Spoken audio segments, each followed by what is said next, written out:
Olá pessoal, tudo bem? Estou aqui novamente para gravar mais um vídeo e repetindo, realmente eu pretendo retornar aquele ritmo de gravar um vídeo por dia. Mas para gravar um vídeo por dia, eu preciso pelo menos assistir algum filme, ler um livro, uma revista, etc.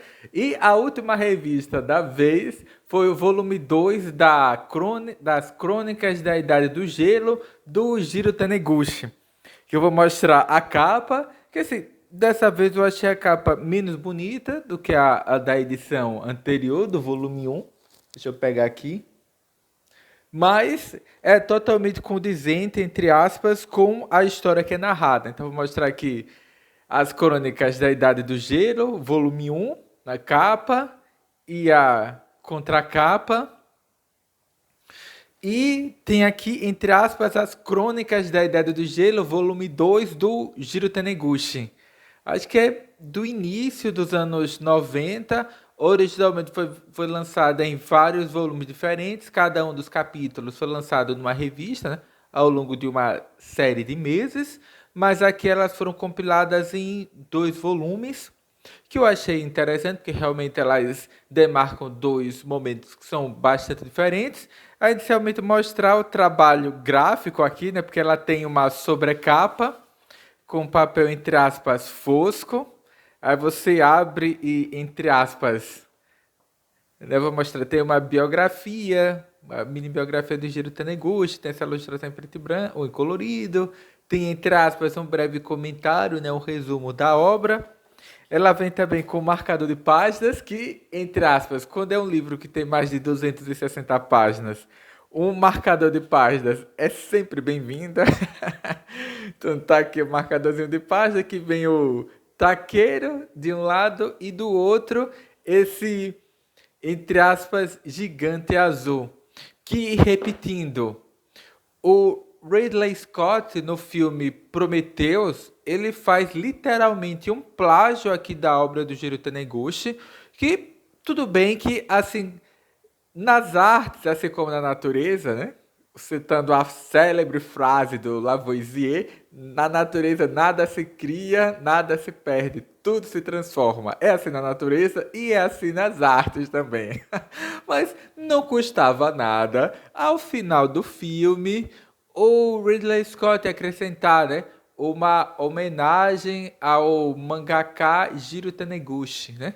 Ou uma coisa assim, né? Ou uma homenagem mesmo que singela ao Jiro Taniguchi. Podia colocar algum personagem no filme oriental, podia colocar alguma personagem que tivesse o mesmo sobrenome, justamente para fazer essa referência, para explicitar que o filme Prometheus era, na verdade, um plágio das crônicas da Idade do Gelo. É, as crônicas da Era do Gelo. Mas o Ridley Scott não fez isso, porque inicialmente se disseminou pelas redes sociais, pela internet, pelo Instagram. O próprio Ridley Scott queria fazer uma espécie de prequel, né? O que aconteceu antes do filme Alien, o Oitavo Passageiro. Essa era a premissa básica do filme.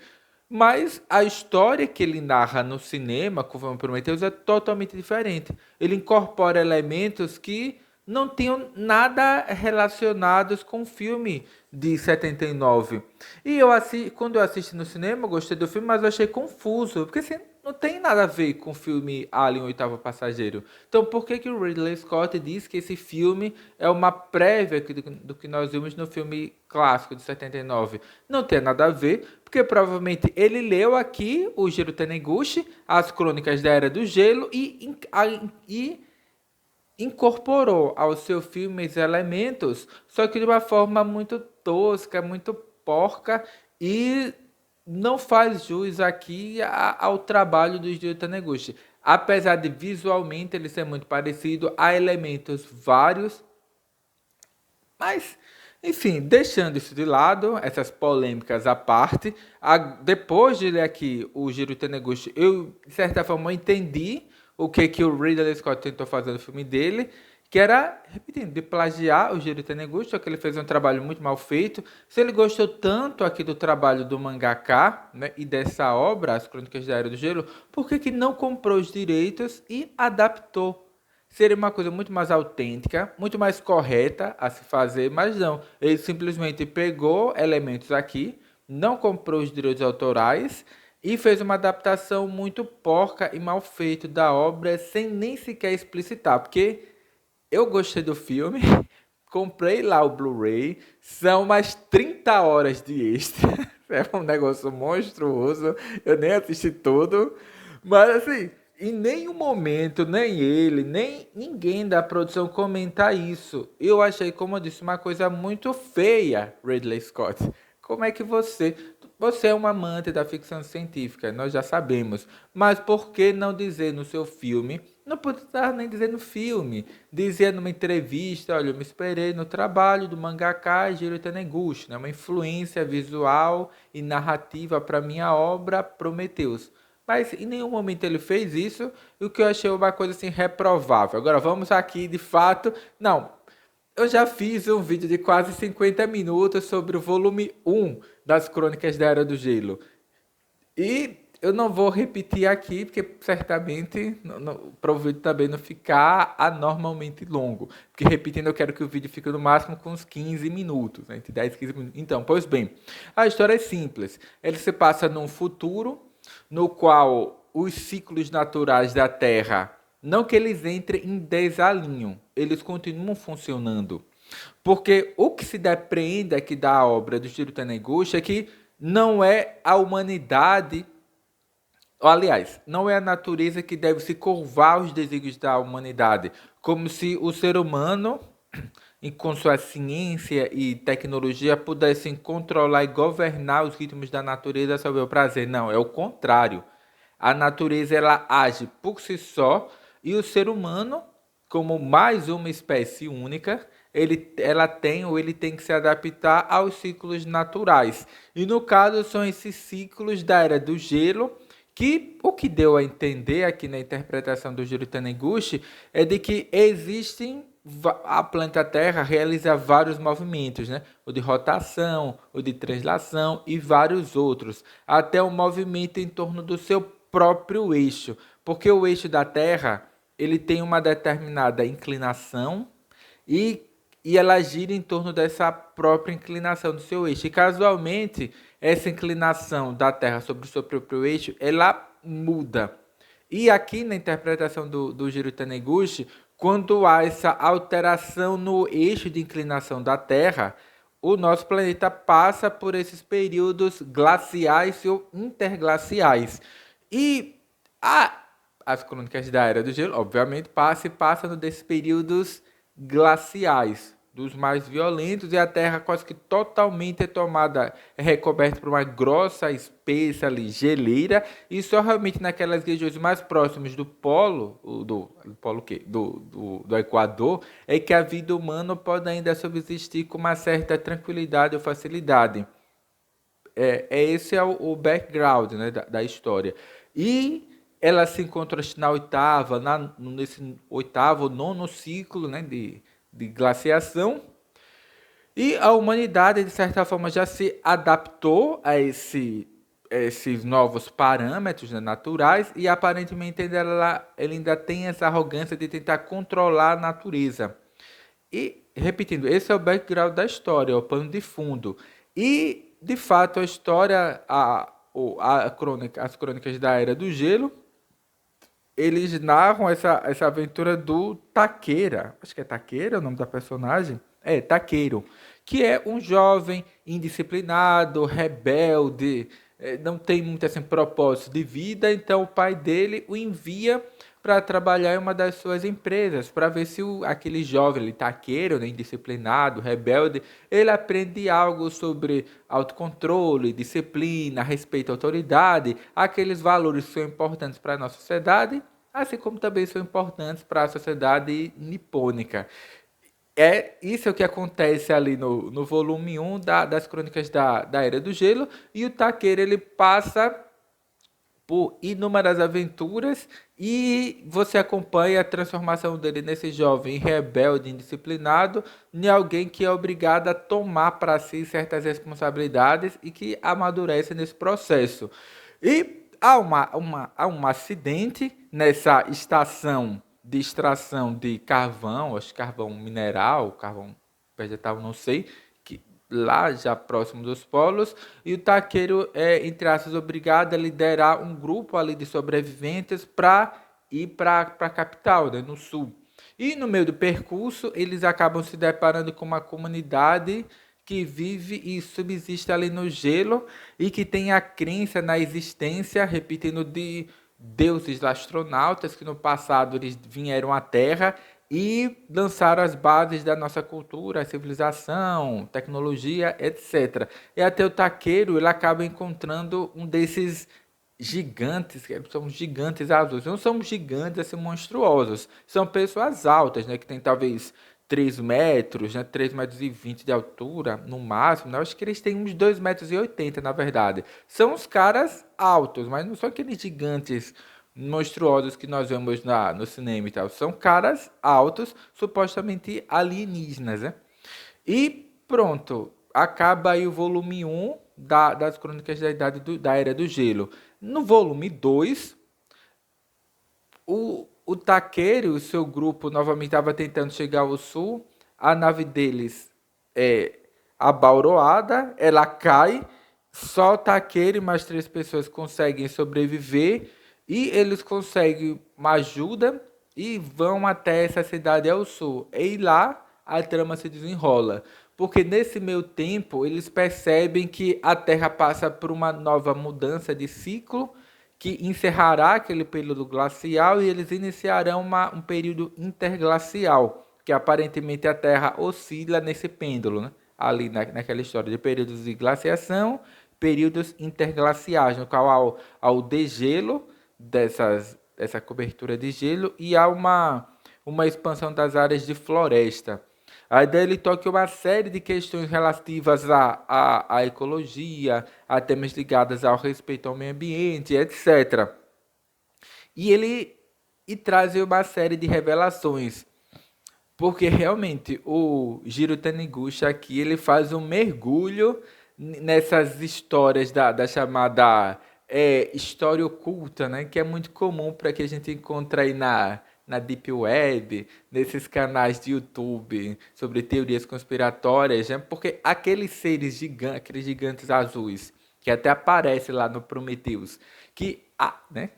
Que o Ridley Scott copia, que eles imaginavam que eram alienígenas, que eram extraterrestres. Na verdade, eles eram membros de uma outra humanidade, porque eles jogam essa bola, né, de que num passado remoto, antes da existência da humanidade, existia uma outra humanidade, que era composta por esses gigantes azuis aí, que eu disse, são gigantes, porque são pessoas de estatura alta, né? Eles têm 2,80 m, 2,60 m, até tem uns momentos que eles contracenam com esses gigantes. São pessoas altas, mas não são pessoas assim de um porte descomunal. É uma galera que poderia simplesmente existir. Estou aqui buscando para ver se eu encontro alguma cena que aparece esse, entre aspas, gigante e o taqueiro conversando, porque dá para dar para vocês terem nessa noção de que esses carinhas, eles não são aqueles gigantes descomunais, né? São pessoas mais altas e fortes. Eu acho que eu não vou conseguir encontrar. Enfim, né?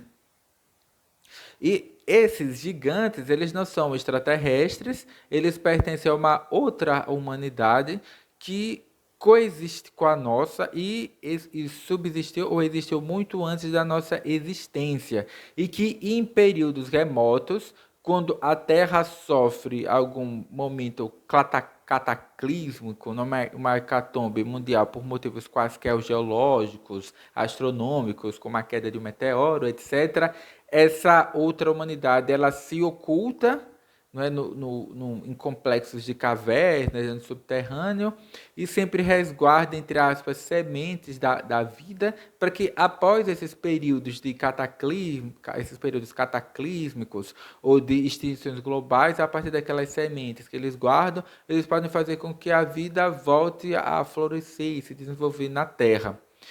E aparentemente, com o desenvolvimento dessa nova humanidade, que é a nossa, né? Aqui eles não comentam se nós somos criações deles, mas se nós somos criados, fomos se nós somos descendentes dessa humanidade anterior à nossa, se eles nos criaram. O Jiro Taniguchi ele não comenta algo sobre esse tipo aqui na narrativa. Ele só apresenta essa noção de que nós, aparentemente, na nossa sociedade, não desenvolve-se de uma forma harmoniosa com a natureza e a própria natureza ela tenta, entre aspas, se expurgar disso que nós chamamos de civilização. E daí a história prossegue. E aí tem uma subtrama, que é essa cidade maior que fica no sul, que é, entre aspas, a capital deles, e eles desenvolvem um tipo de inteligência artificial que rege, né, que comanda as operações ali dessa cidade, que ela é totalmente informatizada, e essa inteligência artificial ela percebe a humanidade como um mal e tenta eliminá-la, desenvolvendo a sua própria versão da humanidade. Então, a parte de manipulação genética, de seleção de genes, ela cria uma outra humanidade, outros seres que serviriam para substituir esse ser humano, né? Até tem uma ilustração aqui colorida deles, né? Que, como eu disse, quem assistiu lá o Prometheus vai reconhecer esses carinhas aqui que parecem realmente os seres que aparecem lá no filme do Ridley Scott. Porque e eles até são mais altos, né? Tem aqui uma ilustração deles e o taqueiro, né? Porque realmente no filme do Ridley Scott, ele reúne duas personagens que aparecem aqui no filme em uma só. Porque, repetindo, aqui no trabalho de Jiro Taniguchi, existe esse seres que é de uma outra humanidade, que subsiste aqui nesse planeta há milhares de anos e que em períodos de extinções em massa ou de revoluções geológicas, eles se ocultam nas profundezas da Terra, resguardam algumas sementes, que chamam de sementes da vida, e quando a Terra ela se regenera, eles voltam à superfície e se utilizam daquelas sementes, né, que eles guardaram para repovoar a terra de vida, né, vegetal, animal, etc. Aí existem esses personagens. E são aparentemente benéficos. E existem outros personagens que aparecem no final, que são essas criações genéticas dessa inteligência artificial que comanda ali a cidade capital deles, que foram criados para substituir essa humanidade atual, né? E eles são aparentemente perversos e tal. E quando eles acordam, despertam, eles recebem esse ordenamento de eliminar os seres humanos. Aí eles passam a caçar os humanos. Aí pronto. No filme do Ridley Scott, eles pegam essas duas personagens e juntam numa só. Porque tem, entre aspas, no filme do Ridley Scott, os engenheiros e o cidadão acorda, que é tipo um gigante azul, e ele passa a caçar os seres humanos que ele encontra. Aí, repetindo, o Ridley Scott ele pegou duas classes de personagens que aparecem aqui no trabalho do mangaka Jiro Taniguchi e funde num só. Aí por isso que no filme do Ridley Scott fica confuso, porque no filme do Ridley Scott ele adota a tese de que aqueles gigantes eles criaram a humanidade, só que eles despertam e passam a caçar os humanos do filme. Aí você fica sem entender o porquê.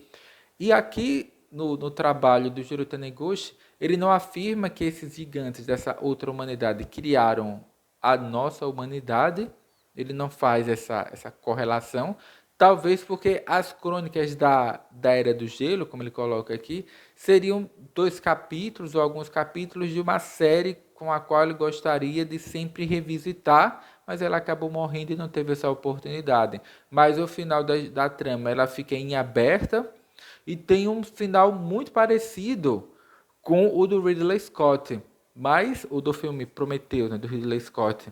Mas aqui ele é resolvido de uma forma muito melhor.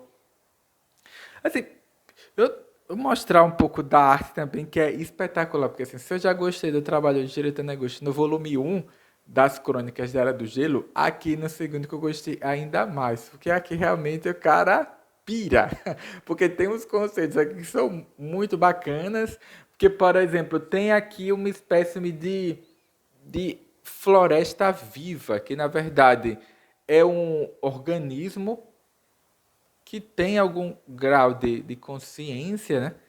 E é uma floresta que, na verdade, não é composta por várias árvores, mas é um ser só, né? Que vai se expandindo e devorando as coisas ao seu redor. Tem uma. Agora, assim, porque é muito grande e a revista, como eu disse, a trama ela evolui muito rápido. Aí quando a Terra, entre aspas, começa o seu processo de degelo, separar aqui algumas partes que eu achei mais impactantes não, né? Só para mostrar a complexidade do trabalho aqui do Jiro Taniguchi, que é fenomenal. Cara, antes eu pensava assim, não vou ler mangá, porque é um desenho muito simples, é preto e branco, mas, rapaz, é impressionante a qualidade aqui, o grau de detalhes, e a gente tem que pensar que no Japão eles trabalham num ritmo que é frenético. Você tem que entregar um capítulo novo semanalmente. E eu não sei como é que eles conseguem manter esse grau de qualidade, porque até o Jiro Taniguchi ele comenta no pós-fácil, né, de que como ele tinha que publicar ali muito rapidamente, ele não tinha muito tempo para pensar no roteiro, para trabalhar determinados elementos, determinadas peças que ele lança numa das edições, ele acaba não retomando nas edições seguintes e a trama ia crescendo ou se desenvolvendo à medida que ele ia publicando. Ele não tem muito tempo para parar, para rever, para pensar se aquelas peças estavam de fato bem concatenadas, porque, repetindo, o ritmo de trabalho no Japão é muito acelerado e eles não têm muito tempo para trabalhar determinados elementos da trama. Isso, de certa forma, poderia ser visto como um empecilho, mas ele compensa na qualidade do trabalho dele. Realmente é impressionante. Eu fiquei assim, realmente eu fiquei impressionado com o grau de detalhe que tem a revista, que você fica assim embasbacado, né? Você, poxa, não tem paralelo aqui com os quadrinhos que nós fazemos no Brasil, ou entre aspas, nos Estados Unidos, né, que tem uma indústria mais pujante que a nossa, mas assim, o Japão está anos-luz de qualquer coisa que exista aqui no Ocidente, que é uma coisa de outro mundo. Impressionante, realmente o ritmo com que eles trabalham, a forma também. Deixa eu pegar só mais uma imagem e tal, né?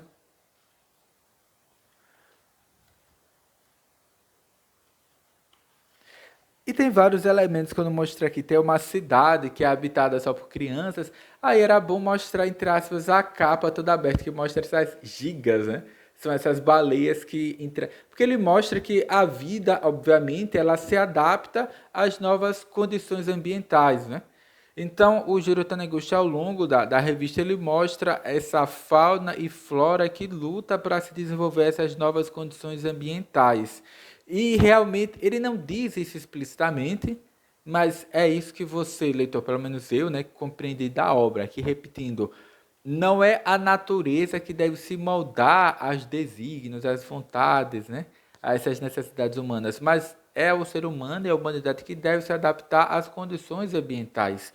E o grande erro, não só das personagens da revista, mas da nossa sociedade, é ignorar isso e querer que a natureza se adapte às nossas vontades, ao nosso suposto estilo de vida, o que é equivocado. E daí estaria em traços a falha e a ruína para as nossas formas de organização social, político, desenvolvimento tecnológico, etc., que nós deveríamos aprender sobre os ciclos naturais e adequar os nossos modos de vida os nossos desenvolvimentos tecnológicos a, entre aspas, nos tornávamos mais próximos desses entes naturais.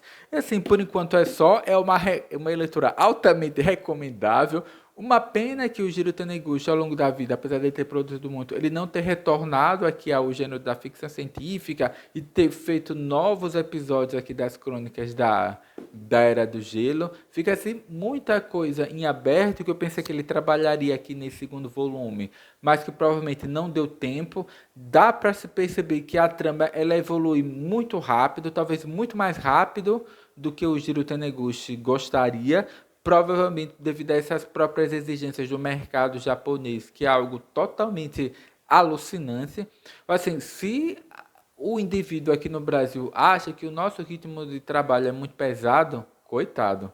Tá? Não queira saber como as coisas são na China, no Japão, na Coreia do Sul, porque o ritmo de trabalho lá é frenético, é enlouquecedor. E acompanhando aqui as crônicas da Era do Gelo, você percebe isso, porque o Jiro Taniguchi, ele provavelmente ele gostaria de dar um ritmo mais contemplativo às personagens, à trama, conduzir a história de uma forma mais lenta, mas o ritmo de trabalho da indústria dos mangás no Japão não permite isso. Então ele acelera ali a narrativa, corre o máximo que ele pode para tentar dar um desfecho aquelas crônicas que ele estava contando e deixar em aberto para trabalhos futuros, que ele não conseguiu retornar. Não sei exatamente por quê, porque eu não parei para ler sobre a biografia dele. Então, por enquanto é só repetir, é uma leitura altamente recomendável. E quem não leu, leia, porque eu acho que vale a pena, é o tipo de coisa que vale a pena retornar, viu? Porque, apesar de serem só esses 2 volumes, tem material de sobra para um universo de aventuras inteiro, né? Então, assim, por enquanto é só, vou encerrar o vídeo, até a próxima leitura.